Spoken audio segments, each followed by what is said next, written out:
జై శ్రీమన్నారాయణ. ఓం శ్రీ గణేశాయ నమః. ఓం శ్రీ వేదవ్యాసాయ నమః. మహాభారతంలో ఆది పర్వంలో మన శాపానికి గురైన పాండురాజు ఏమంటున్నాడో చూస్తున్నాము. ధ్యాన మంత్రము. నారాయణం నమస్కృత్య నరం చైవ నరోత్తమం దేవీం సరస్వతీం వ్యాసం తతో జయముదీరయేత్. కుంతి మాద్రులు భర్త మాటలు విని అతడు సన్యసించడానికే నిశ్చయించుకున్నాడని గ్రహించి, ఆర్యపుత్ర, సన్యాశ్రమమే కాదు, మాతో కలిసి జీవిస్తూ గొప్ప తపస్సు చేసుకోవడానికి వీలైన మరొక ఆశ్రమం కూడా ఉంది. స్వర్గానికి మీతో పాటు మేము వస్తాము. అక్కడ కూడా మీరే మాకు పతి కావచ్చు. మేము కూడా ఇంద్రియాలను అదుపులో ఉంచుకొని కామసుఖాలకు తిలోదకాలు ఇచ్చి స్వర్గంలో కూడా మిమ్మల్నే పొందడానికి మీతో పాటు తీవ్రమైన తపస్సు చేస్తాము.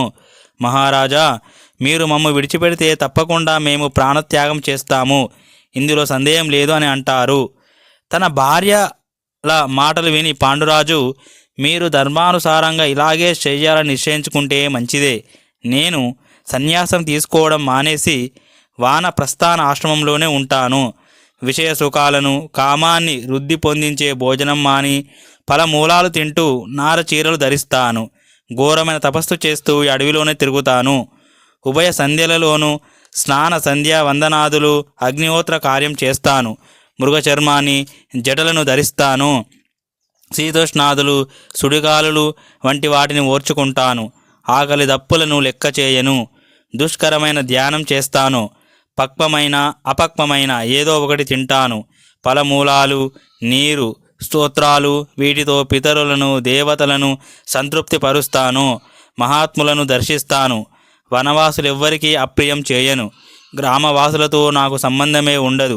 ఈ రీతిగా వానప్రస్థ ఆశ్రమంలోని కఠోర నియమాలను మృత్యు పర్యంతం పాటిస్తానని చెప్పి తన ఆరాలు, చూడామణి, కుండలాలు, అతి విలువైన వస్త్రాలు, తన భార్యల విలువైన ఆభరణాలు అన్నీ తీసి బ్రాహ్మణులకు ఇచ్చేశాడు. వారితో, బ్రాహ్మణోత్తములారా, మీరు హస్తినాపురానికి వెళ్ళి పాండురాజు అర్థకామాలను, విషయ సుఖాలను విడిచి తన భార్యలతో కలిసి వానప్రస్థుడయ్యాడని చెప్పండి అని అంటాడు. అతని దీనమైన మాటలు విని సేవకులందరూ అయ్యో అయ్యో అని వాపోయారు. వారి కన్నుల నుండి వేడి కన్నీరు ఒలికింది. వారు ధనమంతా తీసుకొని అతి కష్టం మీద హస్తినాపురానికి వచ్చారు. పాండురాజు లేనప్పుడు రాజకార్యాలు చక్కబెట్టే ధృతరాష్ట్రునికి అదంతా ఇచ్చారు. అలాగే వృత్తాంతం అంతా విన్నవించారు. తమ్ముని సంగతి విని ధృతరాష్ట్రునికి చాలా దుఃఖం కలిగింది. అతనికి అన్నపానాలు కానీ, నిద్ర కానీ, భోగాలు కానీ రుచించలేదు. తమ్ముని గురించి చింతనలో మునిగిపోయాడు. అక్కడ పాండురాజు భార్యలతో కలిసి ఒకదాని తర్వాత మరొకటి దాటుకుంటూ గంధమాదన పర్వతం చేరుకున్నాడు. వారు కందమూల ఫలాలే తింటున్నారు. ఎగుడు దిగుడు నేలల మీద పడుకుంటున్నారు. గొప్ప గొప్ప ఋషులు, సిద్ధులు వారిని ఆదరిస్తున్నారు. ఇంద్రదుమ్న సరోవరానికి ముందున్న హంసకూట శిఖరాన్ని దాటి వారు శతశృంగ పర్వతం చేరుకున్నారు. అక్కడ తపస్సు చేసుకుంటున్నారు. అక్కడ సిద్ధులు, చారణులు మొదలైన వారంతా వారిని ఎంతో గౌరవించసాగారు. పాండురాజు అందరినీ సేవిస్తూ ఇంద్రియాలను, మనస్సును అదుపులో ఉంచుకున్నాడు. ఎప్పుడూ గర్వం ప్రదర్శించలేదు. పాండురాజును అక్కడి మునులు కొందరు సోదరునిగా, కొందరు స్నేహితునిగా, కొందరు పుత్రునిగా తలచి అతని రక్షణ పట్ల, దీక్ష పట్ల జాగ్రత్త వహించారు. ఈ రీతిగా పాండురాజు తపస్సు కొనసాగుతుంది. జనమేజయ, ఆ రోజు అమావాస్య తిథి. ఇది వైశంపాయనుడు చెప్తున్నాడు. గొప్ప గొప్ప ఋషులు, మహర్షులు బ్రహ్మ దర్శనం కోసం బ్రహ్మలోకం ప్రయాణమయ్యారు. పాండుడు, మీరు ఎక్కడికి వెళ్తున్నారని అడిగాడు. బ్రహ్మను దర్శించడానికి బ్రహ్మలోకం వెళ్ళాలనే వారి ఆలోచనను తెలుసుకొని తన భార్యలతో సైతంగా వారి వెంట నడిచాడు. ఋషులు అంటారు, రాజా, మార్గం చాలా దుర్గమమైనది. విమానాల గుంపులతో కిక్కిరిసిపోయిన అప్సరస స్త్రీలు వివరిస్తూ ఉంటారు. ఎత్తు పల్లాలుగా ఉద్యానాలు ఉంటాయి. నదీ తీరాలు ఉన్నాయి. పెద్ద పెద్ద భయంకరమైన కొండలు, గుహాలు ఉన్నాయి. అక్కడ అంతా మంచు, చెట్లు ఉండవు. లేళ్ళు, పక్షులు కనబడవు. పక్షి కూడా అక్కడ ఎగురలేదు. కేవలం గాలి వెళ్ళగలదు. సిద్ధులైన ఋషులు, మహర్షులు మాత్రమే వెళ్ళగలుగుతారు. ఇలాంటి దుర్గమమైన మార్గంలో రాజకుమారికలు కుంతి, మాద్రి ఎలా నడవగలుగుతారు? నీవు నీ భార్యలతో యాత్రను మానివేయి అని అన్నారు. పాండురాజు వారితో, సంతానహీనులకు స్వర్గద్వారాలు తెరువరు. ఈ మాట ఆలోచిస్తేనే నా గుండెలు మండిపోతున్నాయి. మనుష్యుడు, పితృ, దేవ, ఋషి, మనుష్య రుణాలనే 4 రుణాలతో పుడతాడు. యజ్ఞాలు చేసి దేవతల రుణాన్ని, స్వాధ్యాయాలతో ఋషి రుణాన్ని, పుత్రులను కని శ్రాద్ధక్రియలు చేయడం వలన పితరుల రుణాన్ని, పరోపకారం వలన మనుషుల రుణాన్ని తీర్చుకోవచ్చును. నేను అన్ని రుణాలు తీర్చుకున్నాను, కానీ పితరుల రుణం మాత్రం నా మీద ఉంది. నా భార్య గర్భం నుండి పుత్రులు ఉదయించాలని నా కోరిక అన్నాడు. అప్పుడు ఋషులు, ధర్మాత్మ, మేము దివ్య దృష్టితో చూశాము. నీకు దేవ సమానులైన కొడుకులు పుడతారు.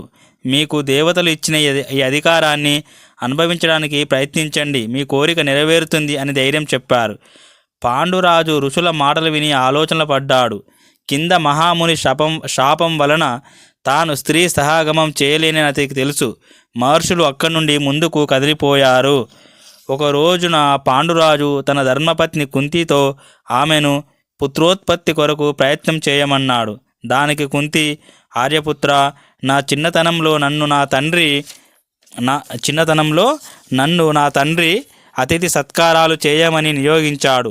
ఆ సమయంలో నేను దుర్వాస మహామునిని సేవ చేసి సంతోషపెట్టాను. అతడు నాకు ఒక మంత్రాన్ని ఇచ్చి, ఈ మంత్రంతో నీవు ఏ దేవతామూర్తిని ఆహ్వానిస్తావో అతడు ఇష్టమున్నా లేకున్నా నీ ఆధీనుడు అవుతాడని వరమిచ్చాడు.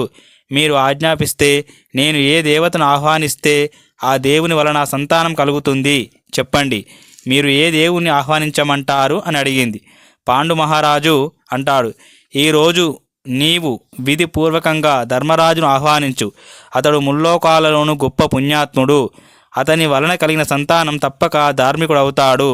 అతని ద్వారా పొందిన పుత్రుని యొక్క మనస్సు ఎప్పటికీ అధర్మం వైపు మొగ్గదు అంటాడు. అప్పుడు కుంతి ధర్మరాజును ఆహ్వాన చేసి అతనిని పూజించి మంత్రజపం చేయడం మొదలుపెట్టింది. దాని మహిమ వలన ధర్మరాజు సూర్యప్రకాశం గల విమానంపై కుంతి దగ్గరకు వచ్చి చిరునవ్వుతో నీకేమి వరం కావాలో అని అడిగాడు. కుంతి కూడా చిరునవ్వుతో తనకు పుత్రుణ్ణి ప్రసాదించమని అడిగింది. అనంతరం యోగమూర్తి ధరుడైన ధర్మరాజు సంయోగం వలన కుంతి గర్భం ధరించి సమయం ఆసన్నమయ్యాక పుత్రుణ్ణి కన్నది. అతడు సూర్యుడు తులారాశిలో ఉండగా శుక్ల పక్ష పంచమి నాడు జ్యేష్ఠ నక్షత్రంలో అభిజిన్ము ముహూర్తంలో పుట్టాడు. ఇవన్నీ ఆశ్వీయూజ మాసంలో కూడి ఉండవచ్చు. పుట్టిన వెంటనే ఆకాశవాణి, ఈ బాలుడు ధర్మాత్ములలో శ్రేష్ఠుడు, సత్యవాది, గొప్ప వీరుడు అవుతాడు మరియు సమస్త భూమిని పాలిస్తాడు. పాండుని ఈ ప్రథమ పుత్రుని పేరు యుధిష్ఠిరుడు, ముల్లోకాలలోనూ గొప్ప పేరు తెచ్చుకుంటాడు అని పలికింది.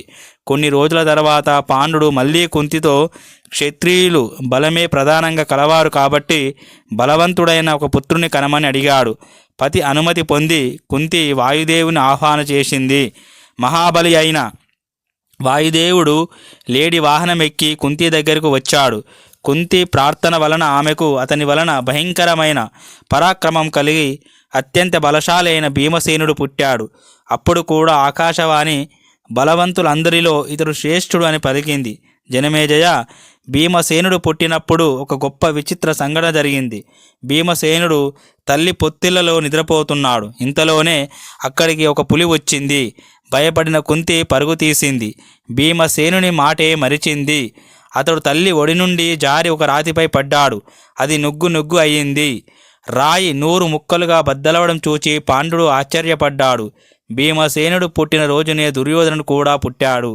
పాండురాజు తనకు లోకంలో సర్వశ్రేష్ఠుడు అనిపించుకునే కొడుకు కలిగితే బాగుండునని, దేవతలలో ఇంద్రుడు శ్రేష్ఠుడు కాబట్టి అతనిని సంతుష్టుని చేస్తే తనకు అలాంటి కొడుకుని ప్రసాదిస్తాడని తలపోశాడు. ఇలా ఆలోచించి అతడు కుంతిని ఒక ఏడాది పాటు వ్రతాన్ని ఆచరించమని చెప్పాడు. తాను స్వయంగా సూర్యదేవుని ఎదుట ఒంటి కాలిపై నిలిచి తదేక ధ్యానంతో ఉగ్రమైన తపస్సు చేయడం మొదలుపెట్టాడు. అతని తపస్సుకు మెచ్చుకునిన ఇంద్రుడు ప్రత్యక్షమై, నీకు లోక ప్రసిద్ధుడై గో బ్రాహ్మణ సాధువులను సేవిస్తూ శత్రువులను తప్పింపచేసే కొడుకును ప్రసాదిస్తాను అని చెప్పాడు. అనంతరం పాండురాజు కుంతిని పిలిచి తాను దేవేంద్రుని వలన వరం పొందానని, కాబట్టి ఈసారి పుత్రుని కోసం ఇంద్రుణ్ణి ఆవాహన చేయమని చెప్పాడు. కుంతి అలాగే చేసింది. ఇంద్రుడు ప్రత్యక్షమై ఆమెకు అర్జునుణ్ణి ప్రసాదించాడు. అర్జునుడు పుట్టినప్పుడు ఆకాశవాణి తన గంభీరమైన స్వరంతో ఆకాశమంతా మారు మ్రోగిపోయేలా, కుంతి, ఈ బాలుడు కార్త వీర్యార్జునునితో శంకర భగవానునితో సమానమైన పరాక్రమం కలవాడు. ఇంద్రుని వలె ఓటమిని ఎరగనివాడు నీ కీర్తిని ఇనుమడింప చేస్తాడు. విష్ణువు తన తల్లి అదితిని సంతోషపెట్టినట్లు ఇతడు నిన్ను సంతోషపెడతాడు. సామంత రాజులను అనేకులను జయించి 3 అశ్వమేధ యాగాలు చేస్తాడు. భగవంతుడైన శంకరుడు కూడా ఇతని పరాక్రమానికి మెచ్చుకొని అస్త్రాలను ప్రసాదిస్తాడు. ఇంద్రుని ఆజ్ఞపై నివాత కవచులనే రాక్షసులను సంవరించి అనేక దివ్యాస్త్రాలను శస్త్రాలను పొందుతాడని చెప్పింది. ఆకాశవాణి చెప్పిన ఈ మాటలను కేవలం కుంతియే కాకుండా ఆశ్రమవాసులు ప్రాణులన్నీ విన్నాయి.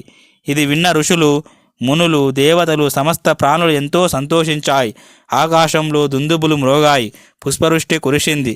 ఇంద్రాది దేవతలు, సప్తర్షులు, ప్రజాపతి, గంధర్వులు, అప్సరసలు మొదలైన అందరూ దివ్య వస్త్రభూషణాలతో అలంకరించుకొని అర్జునుడు పుట్టినప్పటి ఆనందోత్సవాన్ని జరుపుకున్నారు. దేవతలు జరుపుకున్న ఈ ఉత్సవాన్ని ఋషులు, మునులు మాత్రమే దర్శించారు, కానీ సాధారణ లోకులు చూడలేదు. ఓం శాంతి శాంతి శాంతి. హరి ఓం తత్సత్. శ్రీరామకృష్ణార్పణమస్తు.